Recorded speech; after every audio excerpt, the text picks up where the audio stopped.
오늘은 부자 유친이라는 말씀 제목으로 함께 말씀을 나누겠습니다.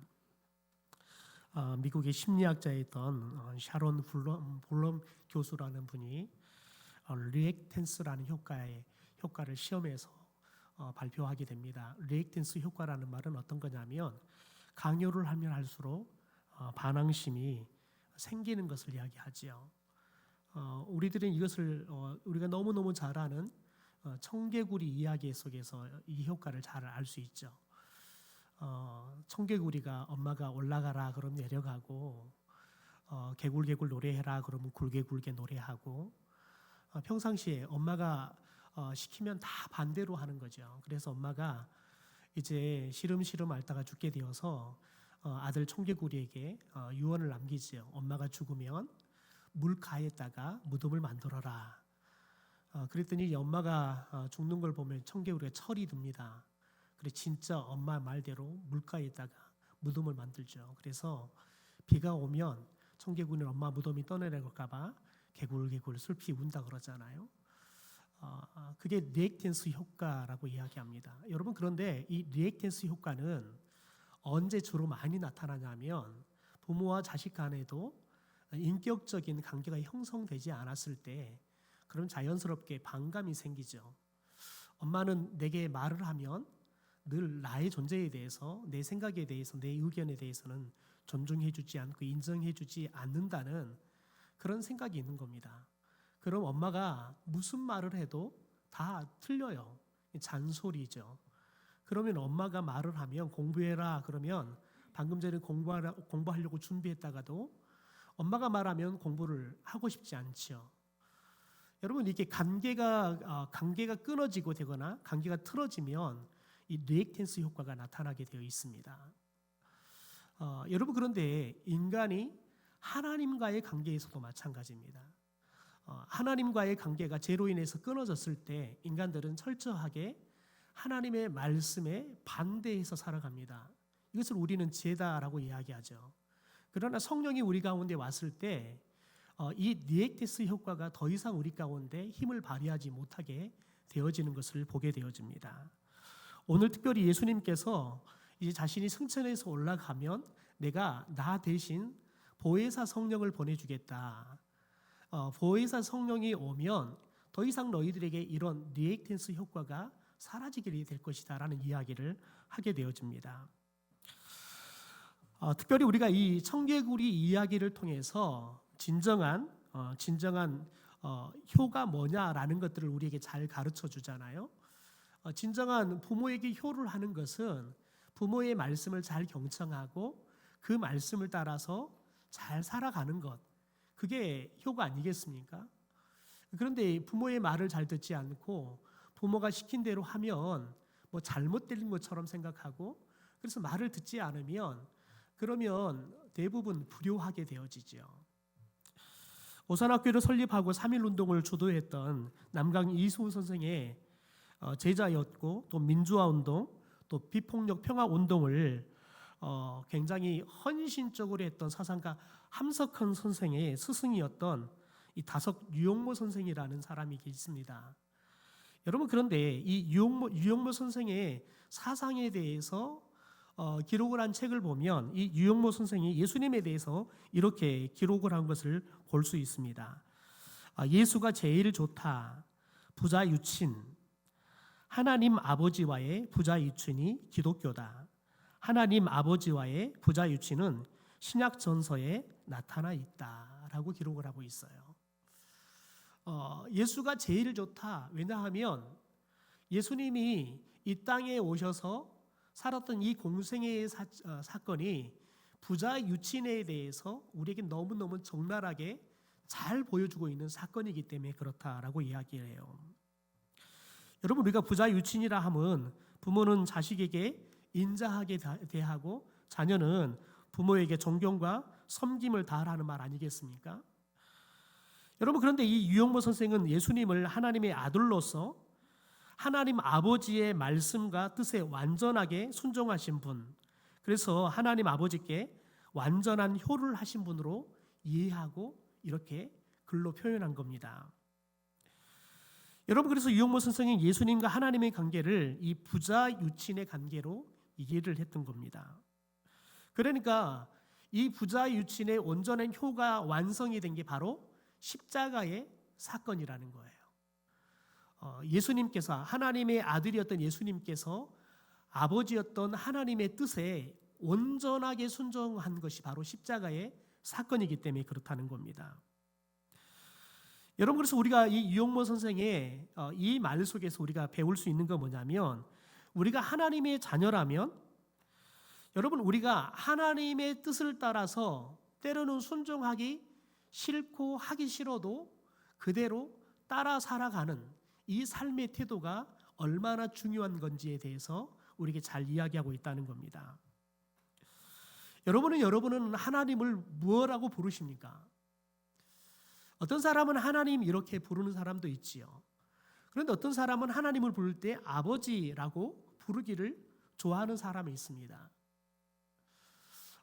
제가 은퇴하신 장로님과 권사님의 가정을 갔는데, 장로님께서는 이제 하나님을 표현할 때 하나님 이렇게 표현을 하시는데, 그에 반해서 권사님께서는 하나님을 말을 붙이지를 않아요. 늘 아버지라고 이렇게 부르면서 기도를 해요. 그런데 은퇴하신 장로님이 굉장히 하나님을 사랑하신 분이고 믿음이 굉장히 깊으신 분이셔서 새벽 예배를 빠지도 않고 교회 모든 모임 속에 은퇴를 하셔도 그분은 빠지 않고 나오셨고, 제가 이렇게 대신방을 시작하면 80 가까운 노구에도 불구하고 목사님, 제가 신방을 따라다니면서 목사님을 저 기도하고 싶습니다 요청을 하셔서 제가 신방하는 그 가정들을 한 3달 동안 신방을 하는데 단 하루도 빠지 않고 따라다니면서 언제나 제가 신방할 때마다 옆에서 늘 기도해 주셨던 장로님이 계십니다. 그런데 그 장로님께서 자신은 하나님 아버지라고 부르는 것이 너무 익숙하지 않다는 거예요. 그러면서 어떤 걸 이야기하냐면 자신이 아버지와의 관계에 대한 이야기를 하세요. 자신의 아버지는 특별히 이 아들들에 대해서, 큰아들에 대해서 굉장히 엄격했다는 거예요. 그래서 아버지 하면 늘 하나고, 아버지 하면 늘 야단만 쳤고, 아버지 하면 늘 나에게 매를 들었던 그런 아버지. 그래서 아버지 하면 무서운 아버지, 이런 이미지만 있다는 거예요. 그래서 본인이 하나님을 믿기 시작하면서 다른 사람은 하나님 아버지라고 부르는데 자기는 하나님 아버지라고 부르면 하나님이 왠지 이렇게 먼 하나님, 무서운 하나님이라고 느껴져서 자신은 하나님 아버지라는 말보다 그냥 하나님 이렇게 부르는 것이 심리적으로 편하다는 거예요. 그래서 자기도 모르게 하나님 이렇게 늘 부른다는 거예요. 그런데 권사님이 늘 그렇게 기도를 하면, 아니 당신은 하나님 아버지 그렇게 기도하면 얼마나 좋아? 그런데 왜 꼭 아버지라고 안 하냐고 이렇게 이제 권사님이 이야기를 한다는 거예요. 여러분, 그래서 그에 반해서 권사님은 아버지에게 지극정성의 사랑을 많이 받고 컸던 권사님이에요. 그러니까 하나님 그 사랑을 발견하니까 하나님이 아니라 그냥 아버지라 부르는 것이 자신이 하나님을 부를 수 있는 어떻게 보면 최고의 친근함으로 표현할 수 있어서 하나님을 부를 때마다 하나님을 빼버리고 아버지라고 부른다는 거예요. 그러니까 두 분이 아버지에 대한 이미지가 하나님을 부를 때 그 호칭을 정말 이렇게 각각 다르게 표현하고 있는 것들을 볼 수 있었습니다. 여러분, 우리는 하나님을 아버지라 부른다면, 여러분 과연 우리는 그 하나님 아버지에 대해서 우리는 어떤 효심을 보이고 있냐는 거예요. 이걸 다르게 하나님 측면에서 우리가 이것을 질문한다면, 하나님은 우리가 어떤 효를 드릴 때 가장 좋아하실 거냐는 거예요. 지난주에 봤던 23절과 24절의 말씀에 하나님이 가장 좋아하는 효가 뭔지에 대해서 우리에게 잘 이야기해 주고 있습니다. 우리 같이 한번 읽어볼까요? 같이 읽죠. 시작. 예수께서 대답하여 이르시되 사람이 나를 사랑하면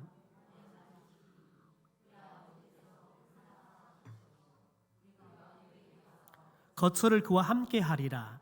나를 사랑하지 아니하는 자는 내 말을 지키지 아니하나니 너희가 듣는 말은 내 말이 아니요 나를 보내신 아버지의 말씀이니라. 예수님께서 어떤 것을 가장 즐거워하시냐, 좋아하시느냐? 우리가 예수님의 말씀대로 사는 거라는 거예요. 너희들이 나를 사랑한다면 내 말을 지킬 거라는 거예요. 그러니까 예수님은 우리가 예수님을 사랑하는 데 있어서 우리가 예수님의 말씀을 지켜 사는 것을 우리가 예수님을 사랑하는 최고의 사랑의 모습으로 해석한다는 거예요. 왜 그럴까요?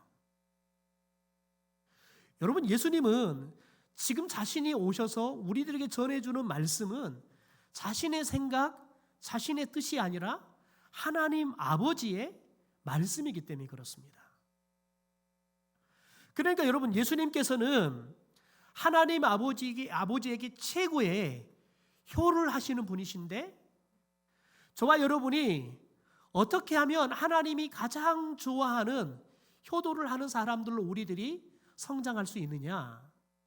예수님이 우리에게 말씀해 주신, 다시 말해서 하나님 아버지의 말씀을 우리들이 예수님으로부터 들은 대로 지켜서 행할 때 하나님께서 가장 기뻐하신다는 거예요. 그래서 예수님께서 우리가 예수님이 이 땅에 오셔서 하나님의 말씀을 전해준 그대로 우리가 지켜 살 때 예수님께서도 우리가 가장 예수님을 사랑하는 표현이다라고 이해하겠다는 거예요. 그런데 우리가 예수님을 사랑한다고 고백하면서 우리가 예수님의 말씀을 지켜 행하지 않으면 예수님은 우리를 사랑하는 것이 아니다라고 이야기를 하는 겁니다.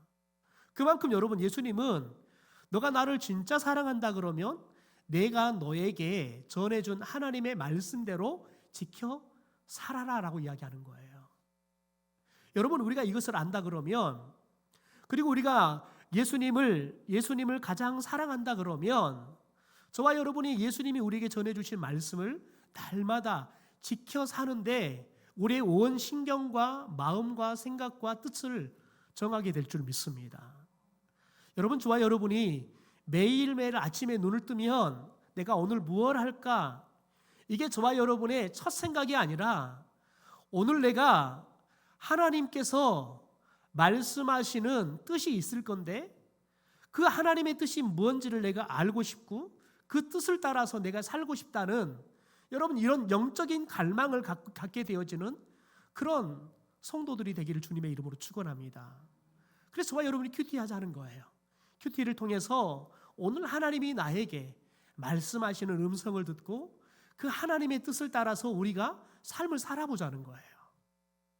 왜요? 그럴 때 하나님이 가장 기뻐하시는 거예요. 그럴 때 여러분, 우리가 예수님을 가장 사랑한다고 표현하는 거예요. 여러분, 구약 성경에서도 하나님께서 이것을 가장 중요하게 생각하고 있다라는 것들을 우리에게 모세를 통해서 들려주죠. 우리 신명기 28장 1절에서 6절의 말씀을 우리 천천히 한번 같이 읽어보시죠. 같이 읽겠습니다. 시작. 내가 내 하나님 여호와의 말씀을 삼가 듣고 내가 오늘 내게 명령하는 그의 모든 명령을 지켜 행하면 내 하나님 여호와께서 너를 세계 모든 민족이 위에 뛰어나게 하실 것이라. 내가 내 하나님 여호와의 말씀을 청종하면 이 모든 복이 내게 임하며 내게 이르리니 성읍에서도 복을 받고 들에서도 복을 받을 것이며 내 몸의 자녀와 내 토지의 소산과 내 짐승의 새끼와 소와 양의 새끼가 복을 받을 것이며 내 강주리와 떡반죽 그릇이 복을 받을 것이며 내가 들어와도 복을 받고 나가도 복을 받을 것이니라.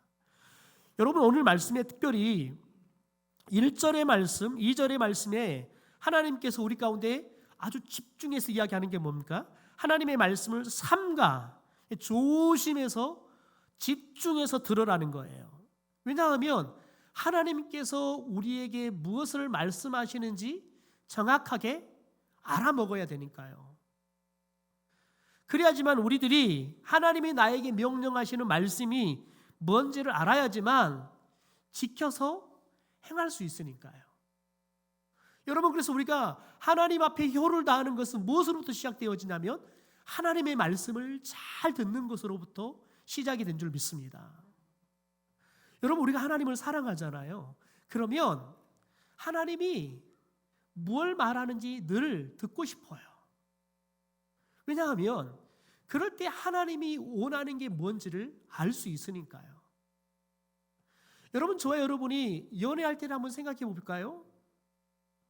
여러분, 연애할 때에는 그냥 상대방이 말하는 단어 하나에도 의미를 부여하려고 그래요. 상대방이 뭔가를 쳐다봤는데 어떤 표정을 짓는지 그 표정 하나하나에서도 그 사람의 마음을 읽고 싶어 하지요. 왜냐하면 그 사람이 좋아하는 것을 내가 해줘서 그 사람의 마음을 얻고 싶거든요. 그러니까 여러분, 그 사람의 말이나 표정이나 심지어 그 사람의 헤어스타일이나 그 사람의 립스틱 색깔이나 모든 것들을 다 집중하게 돼요. 왜냐하면 끊임없이 내가 그 사람에게 감동을 줄 수 있는 말을 하고 싶고 자꾸 그 사람이 내가 좋아하는, 그 사람이 좋아할 수 있는 것들을 자꾸 해주고 싶거든요. 그러니까 그 사람에게 전적으로 모든 걸 다 집중해요. 세포 하나하나까지도 그 사람에게 여러분 다 집중하는 거죠. 여러분, 그럴 때만이 사랑을 얻을 수 있어요.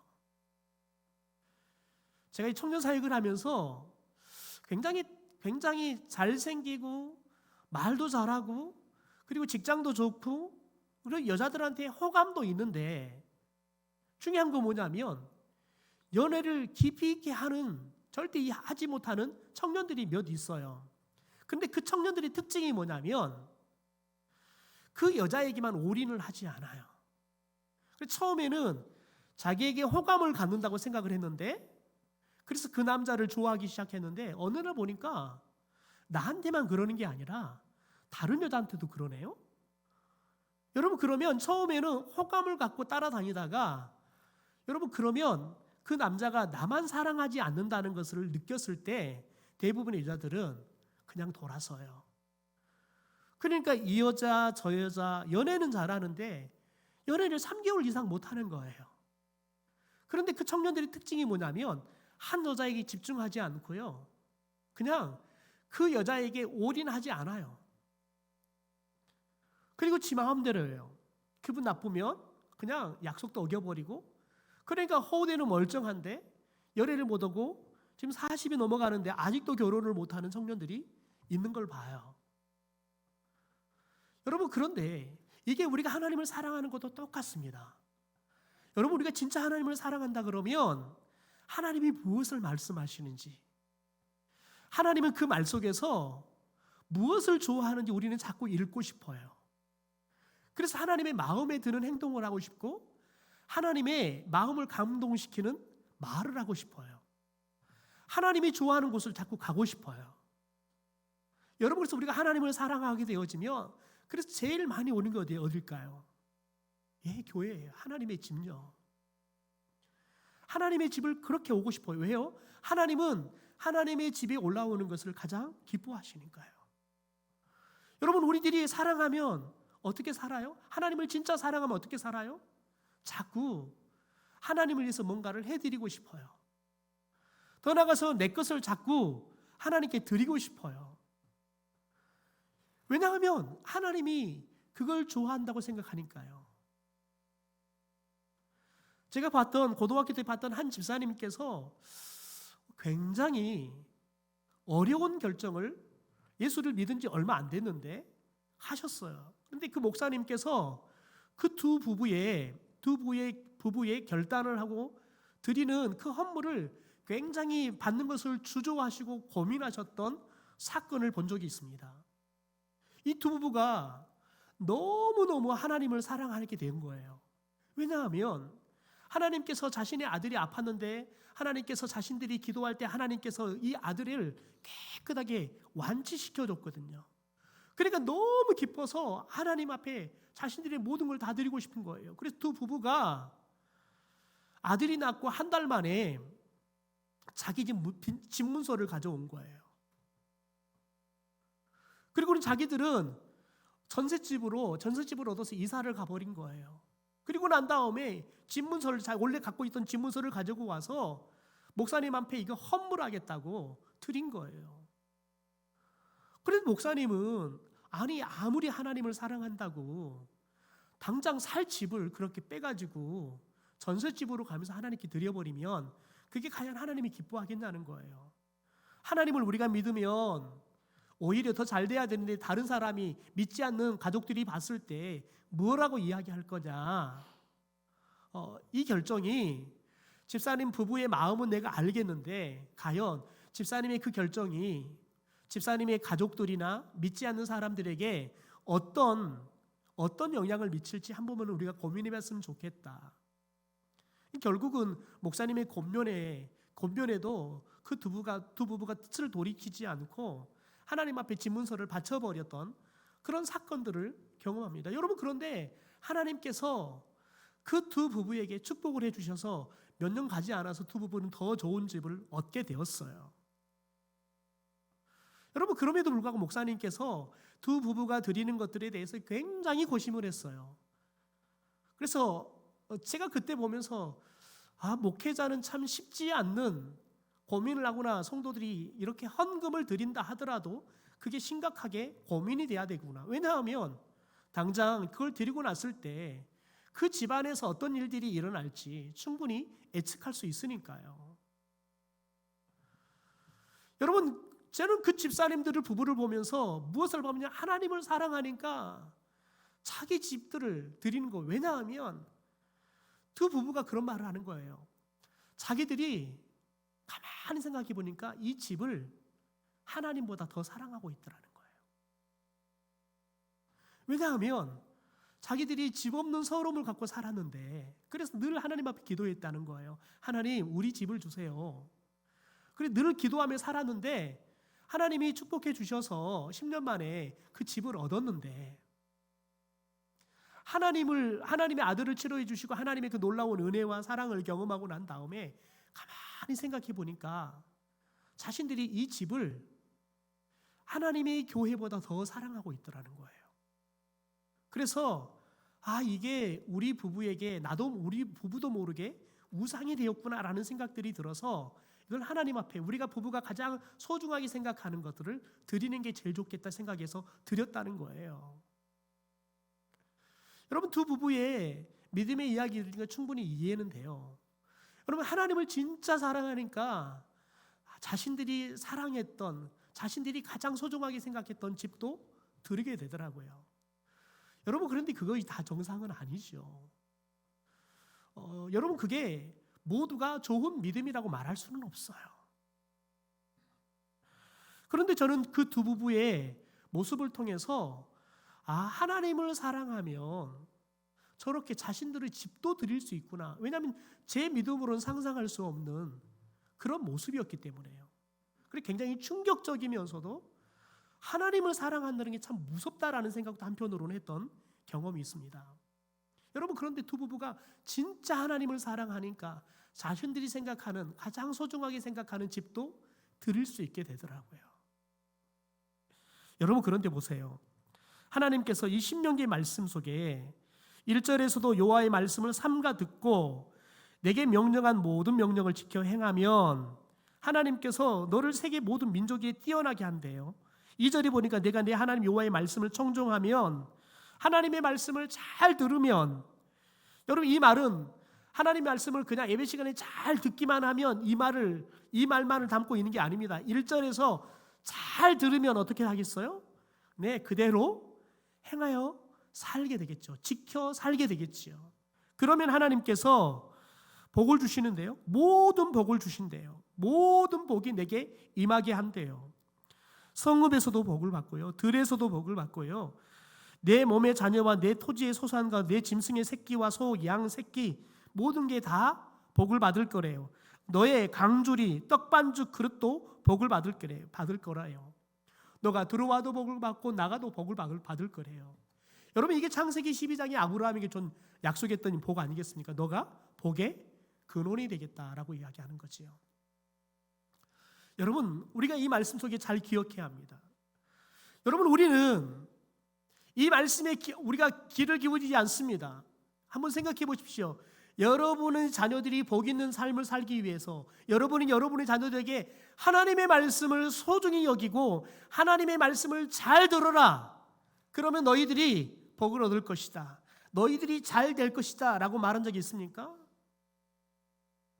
하나님의 말씀은 잘 들어도 잘 듣지 않아도 괜찮다. 수업 시간에 선생님의 가르침을 잘 들어라.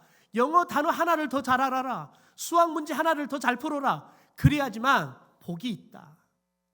여러분, 우리들이 그렇게 우리 아이들에게 직접적으로 말을 하지 않지만 우리 아이들의 삶을 우리들이 그렇게 살도록 가르치지 않았냐는 거예요. 왜 그럴까요? 우리가 하나님의 말씀을 잘 듣고 그 말씀대로 지켜 살아가면서 하나님이 우리에게 모든 복을 주시는 것을 경험하지 못했기 때문에 그렇습니다. 여러분, 내가 경험하지 못했다 그래서 하나님의 말씀이 살아있지 않는 말씀일까요? 아니요. 지금도 수많은 사람들은 이 하나님의 말씀을 듣고 그대로 지켜 행했더니 하나님이 주시는 수만 가지의 복을 받고 간증하는 사람들이 수없이 쏟아져 나오고 있습니다. 여러분, 저와 여러분이 하나님을 사랑한다 그러면 하나님의 말씀을 들을 때마다 집중하여 잘 들을 수 있는 그런 영적인 귀가 열린 사람들이 되기를 주님의 이름으로 축원합니다. 하나님의 말씀을 들을 때마다 여러분, 귀로만 듣는 것이 아니라 우리가 마음으로 듣고 영혼으로 듣는, 여러분, 그래서 하나님의 말씀이 우리의 온 몸속으로 들어와서 인격이 되고 삶이 되어지는 은혜가 있게 되기를 소망합니다. 그것이 우리가 하나님의 말씀을 삼가 듣고 지켜 행하는 거예요. 말씀을 들은 대로 그 말씀이 우리 속에 들어와서 내 인격이 되고 내 삶이 되는 거예요. 그것이 우리가 삼가 말씀을 듣고 그 말씀을 지켜 행하는 삶의 모습이기 때문에 그렇습니다. 여러분, 저와 여러분이 이 신명기 28장에 축복의 주인공이 되기를 소망합니다. 그래서 저와 여러분이 이 축복 그대로 여러분, 저와 여러분이 우리의 삶 가운데 우리가 살아가면서 그것을 삶을 통해서 말씀을 증거할 수 있게 되기를 소망합니다. 지난주는 제가 제 동기 목사님의 어머니가 돌아가셔서 문상을 갔다가 제가 잘 아는 목사님의 이야기를 듣게 됐어요. 마음이 너무 아팠어요. 목사님께서 이제 은퇴가 얼마 남지 않았는데 제가 듣기로는 목사님이 은퇴 준비를 잘 하셨다고 이야기를 들었어요. 여러분, 그런데 가서 이야기를 들어보니까 목사님이 몇 해 전에 취업 사기 사건이 있었습니다. 그런데 목사님께서 그 취업 사기가 사기인 줄을 모르고 소개를 한 겁니다. 나중에 그게 취업 사기가 돼 몇백억대 사기 사건이 되어버렸습니다. 목사님이 너무 안쓰러우니까 취업을 연결해 주겠다고 중간에서 다리 역할을 했다가 이 사기가 되어서 결국은 3명의 청년들에게 5천만 원씩 1억 5천을 배상하게 됐다는 거예요. 여러분, 저는 그 이야기를 들으면서 너무 안타까웠어요. 저는 그 목사님이 얼마나 성도들을 사랑하고 아이들을 사랑하는 목사님인 줄 알아요. 너무 청년들이 취업 못하고 안타깝게 인생의 시간을 허비하고 있는 것처럼 보이는데 마침 이렇게 믿을 만한 사람이 취업할 수 있는, 취업을 알선해 주니까 목사님은 취업을 알선하는 사람도 믿을 만하고, 그래서 어렵게 이게 취업 알선을 내서 소개한 그게 사기가 된 거죠. 그런데 저는 그 목사님이 어떤 마음으로 그렇게 했을지 충분히 그 목사님에 대해서 알기 때문에 이해는 하지만, 한편으로 오늘 말씀을 준비하면서 목사가 진짜 줘야 될 게 뭔가를 다시 한번 생각하게 되었습니다. 여러분, 제가 청년 사역을 하면서 많은 청년들에게 취업의 문들을 열어주기도 했어요. 교회 안에 사업하신 분들이나 또 교회 안에 병원을 하신 분들이나 이런 분들이 종종 와서 청년들 중에서 좀 일을 잘할 수 있는, 성품도 좋고 잘한 청년들을 소개해 주세요. 그러면 이렇게 연결해서 취업을 시켜주기도 했습니다. 여러분, 그런데 여러분, 어떤 누구도 취업을, 제가 보기에는 굉장히 좋은 직장이라 취업을 소개해서 취업되지만 어떤 청년도 100% 만족하는 청년은 한 사람도 없더라고요. 왜냐하면 가서 보면 일로 만나니까요. 교회에서는 좋은 장로님이고 좋은 권사님이고 해도 일로 만나면 여러분 조금은 내가 알던 사람과 다른 사람일 수 있죠. 그러니까 일하면서 만족이 없어서 그냥 이제 직장을 그만두고 나오는 청년들도 종종 봐요. 여러분, 그런데 오늘 말씀을 통해서 여러분 진짜 복이 뭐냐는 거예요. 저와 여러분이 하나님의 말씀을 잘 듣는 것. 그래서 우리들이 하나님의 말씀을, 여러분, 그 말씀이 내 인격이 되고 내 삶이 되어지면 하나님께서 저와 여러분에게, 우리 자녀들에게 약속하신 이 축복이 그대로 임하게 될 줄 믿습니다. 여러분, 이것을 우리들이 우리 자녀들에게 줄 수 있어야 돼요. 그럴 때 여러분 진짜 우리가 하나님을 사랑하는 거예요. 여러분, 예수님이 자신이 죽어서 이 제자들의 곁을 떠나겠다 이야기를 해요. 그러니까 이 이야기를 듣던 제자들이 두려워합니다. 근심합니다. 그러니까 이 제자들에게 예수님이 자신이 하나님의 곁으로 가면 나를 대신해서 보혜사 성령을 보내주겠다 약속해요. 그러면서 이 성령이 예수님 자신보다 훨씬 너희들에게 유익이 될 것이다 라고 이야기하죠. 왜냐하면 내가 너희들을 떠나고 보혜사 성령이 오면 너희들이 내가 했던 일을 할 것이고 나보다 더 큰 일도 할 것이다 라고 이야기하기 때문에 그렇습니다. 여러분, 그래서 예수님이 약속했던 이 성령이 예수님의 약속처럼 오순절 성령 강림 사건을 통해서 제자들 가운데 임재하시지요. 그리고 그들과 함께 하셔서 이 제자들의 삶이 완전하게 예수님이 말씀하신 제자들의 삶으로 완전히 뒤집어집니다. 우리 사도행전 2장 43절부터 47절까지 한번 현대어 성경으로 같이 천천히 한번 읽어볼까요? 읽죠. 시작. 사람마다 하나님을 경외하는 마음이 생겨났고 사도들은 많은 기적을 베풀었다. 신도들은 함께 모여 살면서 모든 것을 공동으로 소유하였으며 재산과 물건을 팔아서 필요한 사람에게 나누어 주었다. 그리고 날마다 정해진 시간에 성전에 모여 예배를 드리고 서로의 집에 번갈아 모여서 기쁨과 감사에 넘쳐 음식을 나누며 하나님을 찬양하였다. 이를 본 예루살렘의 모든 시민들이 그들에게 호감을 가졌으며 하나님께서는 구원받는 사람이 날마다 더 늘어나게 하셨다. 여러분, 성령이 오니까 예수님의 말씀처럼 제자들이 예수님처럼 행하게 돼요. 예수님은 자신의 몸을 제자들을 위해서 아낌없이 주셨죠. 여러분, 예수님은 자신의 능력을 필요하다 그러면 병자들에게 아낌없이 나누어 줘서 그들을 치료하셨습니다. 여러분, 성령이 오니까 예수님이 말한 것처럼 제자들이 예수님이 행하던 일을 합니다. 예수님보다 더 위대한 일들을 하지요. 더 큰 일들을 하게 되어지는 거지요. 여러분, 그러니까 어떤 일이 일어납니까? 이런 사도들과 제자들의 모습을 보니까 사람들이 감동을 해요. 그래서 모든 시민들이 그들에게 호감을 가졌대요. 그로 인해서 하나님께서 구원받는 사람을 날마다 더하게 하는 역사가 일어났다는 거예요. 여러분, 어떻게 보면 이 말씀 속에는 사도들이나 여러분 예수님을 따르는 성도들이 나가서 이 복음을 전하는 것보다는 오히려 그들이 예수님처럼 서로 나누며 살았어요.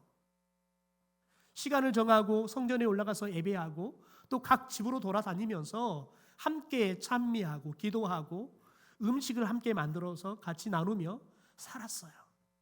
여러분, 이런 모습이 사람들에게 호감이 되었다는 거예요. 마음에 잔잔한 감동이 된 거지요. 그러니까 나도 당신들처럼 살고 싶다 생각하니까요, 자연스럽게 그들도 예수님을 믿고 날마다 구원받는 숫자가 더해가는 일들이 일어나는 거예요. 언제요? 여러분, 그들이 성령의 감동을 따라서 그들이 예배당에 모였든지 각 가정으로 가든지 그들이 한결같이 예수님처럼 사니까요. 여러분, 저와 여러분이 성령을 통해서 예수님처럼 살게 되어지면 저와 여러분의 삶이 사람들에게 감동이 되고 그들 또한 예수님을 믿게 되어지는 구원의 역사가 일어나게 될 줄 믿습니다.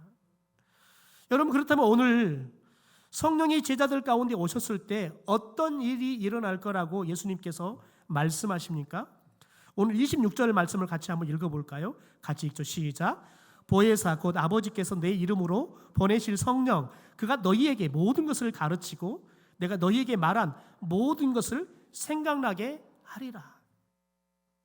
여러분, 오늘 이 말 속에 우리들이 하나님의 말씀을 잘 들어야 할 이유가 있습니다. 여러분 보십시오.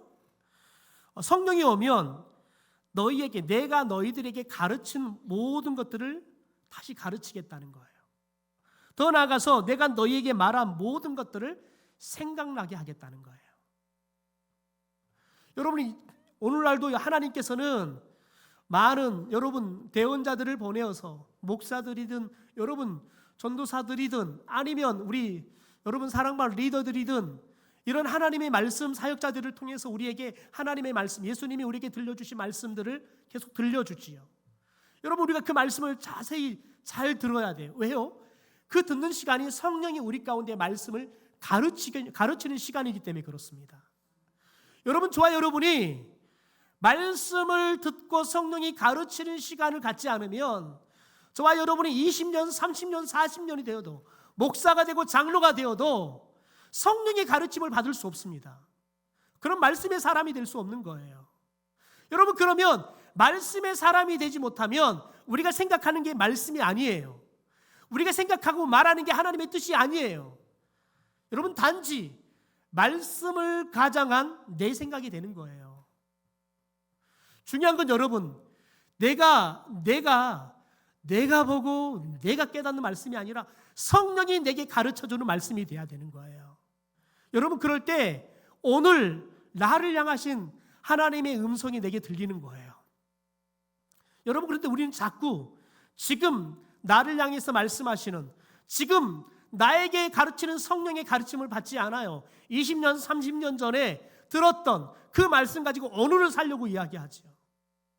그러면 자꾸 여러분, 우리들이 오늘 내가 마치 20년, 30년 전에 신앙의 열심을 가졌던 그 모습이 오늘 나의 신앙인 것처럼 착각한다는 거예요. 여러분, 신앙은 현재 진행형이에요. 어제까지 우리가 신앙생활을 잘했던 것, 오늘 우리가 하나님을 바르게 세워 있지 않으면 그 믿음 헛거예요. 아무런 의미가 없어요. 여러분, 오히려 어제까지 내가 열심을 내었던 것이 오히려 사탄의 도구가 되어서 하나님의 영광을 가릴 수 있어요. 중요한 것은 오늘 나에게 성령을 통해서 하나님의 말씀이 가르쳐져야 한다는 거예요. 오늘 저와 여러분이 삶을 살아갈 때 그때 필요한 말씀이 성령을 통해서 생각이 나와야 된다는 거예요.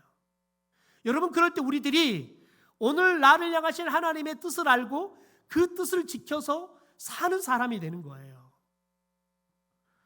여러분, 그럴 때 오늘 하나님이 이루기 원하시는 뜻을 이룰 수 있는 거지요.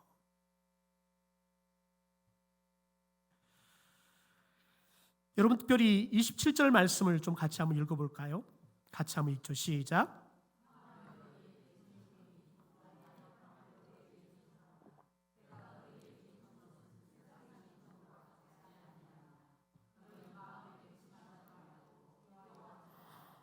여러분, 예수님은 지금 제자들이 예수님이 그들을 떠나겠다라고 이야기하니까요, 그들이 두려워해요.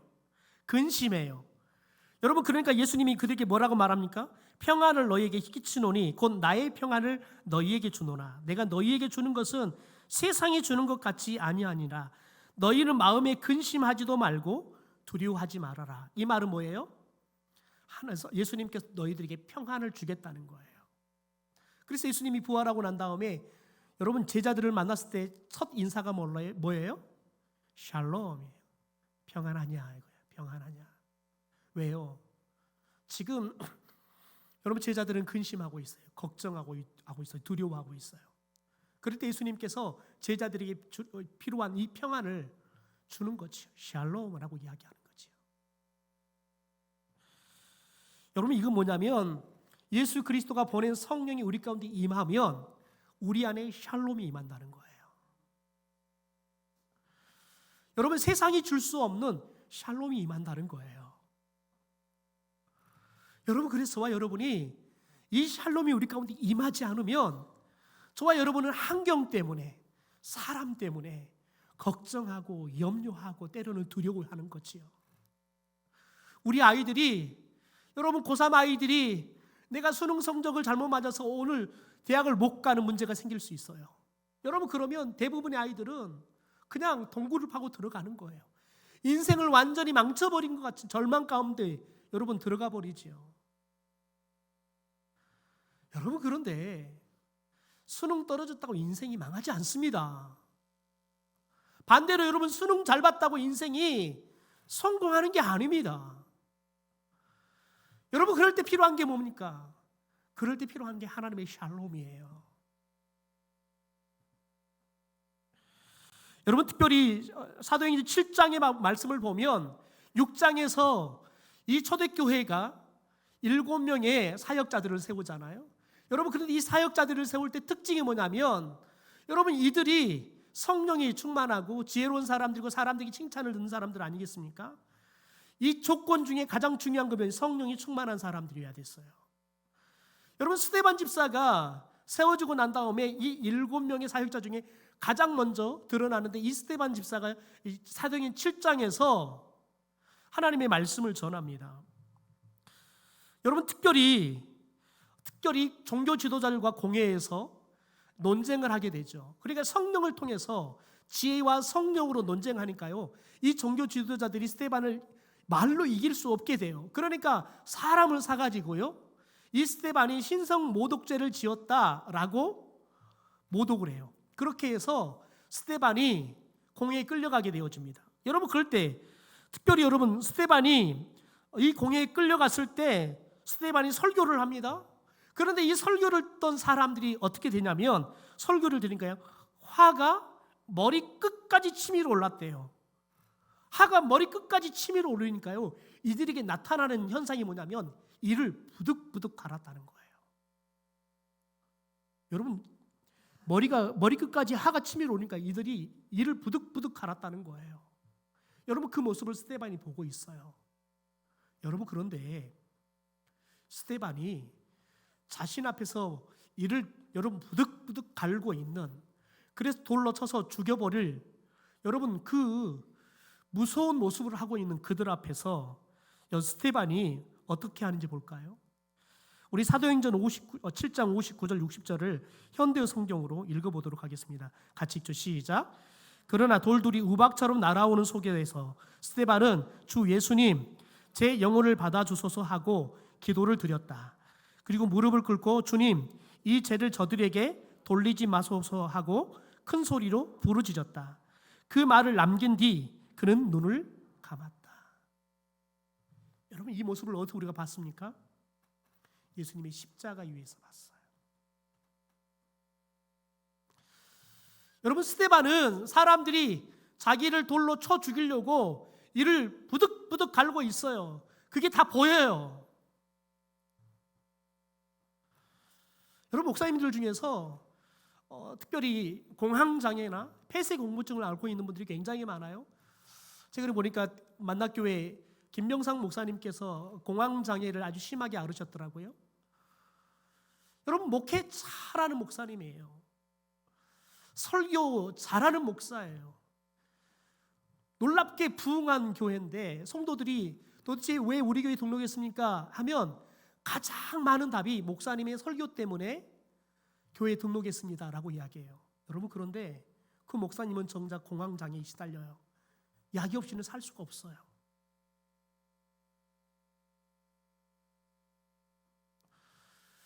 여러분 한번 생각해 보십시오. 왜 그럴까요? 도대체 왜 그럴까요? 여러분 저와 여러분이 삶을 살다 보면 우리가 전혀 예상할 수 없는 문제들을 만나지요.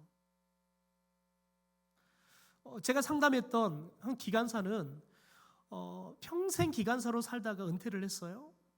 여러분 그런데 그분은 수면제가 없이는 살 수 없는 삶을 기관사를 하는 내내 살았어요.